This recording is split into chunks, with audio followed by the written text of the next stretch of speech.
நீரிழிவு என் கண்களை எப்படி பாதிக்கும்? எப்பொழுது கண் பரிசோதனை செய்யணும்?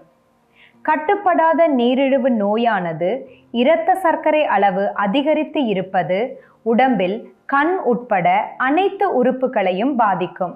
அதுவும் சில நேரங்களில் தெளிவான எச்சரிக்கை அறிகுறிகள் இல்லாமல் பாதிக்கும். அதிக இரத்த குளுக்கோஸ் கண்களில் இருக்கின்ற சிறிய இரத்த குழாய்களுக்கு சேதம் ஏற்படுத்தலாம். இதை நீரிழிவு கண்ணோய் என்று சொல்வார்கள். இது வழக்கமாக மெதுவாகவும் அடிக்கடி வலி இல்லாமலும் வளரும்.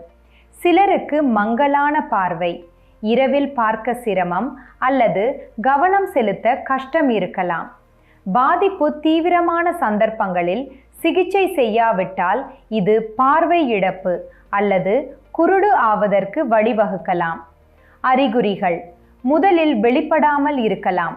அதனால் உங்க பார்வை சாதாரணமாய் இருந்தாலும் தொடர்ச்சியான கண் பரிசோதனைகள் முக்கியம். முதலிலேயே கண்டுபிடித்து விட்டால் நீரிழிவு கண்ணோயை நன்றாக நிர்வகிக்கலாம். இரத்த குளுக்கோஸை கட்டுப்பாட்டில் வைத்துக் கொள்வது முக்கிய பங்கு வகிக்கிறது. நிலைமைக்கு ஏற்றாற்போல் சிகிச்சையில் மருந்துகள், கண் சொட்டு மருந்துகள், ஒளிக்கதிர் சிகிச்சை அல்லது அறுவை சிகிச்சை இருக்கலாம். ஆரம்பகால பராமரிப்பு நிரந்தர சேதத்தை தடுக்கலாம். நீரிழிவு உள்ளவர்களுக்கு கண்புரை ஏற்படும் வாய்ப்பும் அதிகம். கண்புரையில் கண்ணோட இயற்கை படிக பகுதியில் மேகமூட்டம் ஏற்படும். இது மங்கலான பார்வை அல்லது கண் கூசுதலுக்கு வழிவகுக்கலாம். குறிப்பாக இரவில் வாகனம் ஓட்டும் போது. கண்புரைக்கு அறுவை சிகிச்சை மூலம் சிகிச்சை அளிக்கலாம். மேகமூட்டமான படிக பகுதியை கேட்ராக்ட் அறுவை சிகிச்சை மூலம் எடுத்துவிட்டு புதிய செயற்கை லென்ஸை பொருத்தி விடுவார்கள். நீரிழிவு கண் அழுத்த நோயின் ஆபத்தையும் அதிகரிக்கும். இது கண்ணோட நரம்பையும் சேதப்படுத்தும். கிளுக்கோமா நோயையும் உண்டாக்கும். கண் அழுத்த நோய் ஆரம்பத்தில் சிகிச்சை செய்யவிடில் கண் அழுத்த நோய் திரும்ப வராத பார்வை இழப்பை ஏற்படுத்தலாம்.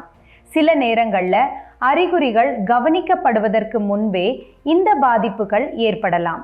சில புதிய நீரிழிவு மருந்துகள், எடை குறைப்பு மற்றும் குளுக்கோஸ் கட்டுப்பாட்டுக்காக பயன்படுத்தும் சில ஊசிகள் உட்பட அரிதாக கண் தொடர்பான பக்க விளைவுகளோடு இணைக்கப்படலாம்.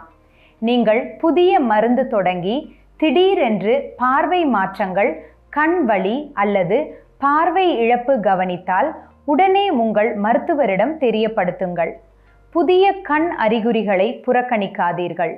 நீரிழிவுடன் தொடர்புடைய பல கண் பிரச்சனைகள் குறிப்பிட்ட சேதம் ஏற்கனவே நடந்த பிறகுதான் அறிகுறிகளை வெளிப்படுத்தும். அதற்குத்தான் ஆரம்பகால கண்டுபிடிப்பு முக்கியம்.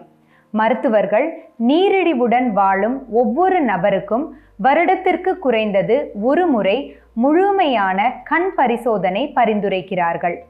பார்வை முழுக்க சாதாரணமா தெரிந்தாலும் கூட இந்த பரிசோதனைகளை பரிந்துரைக்கிறார்கள்.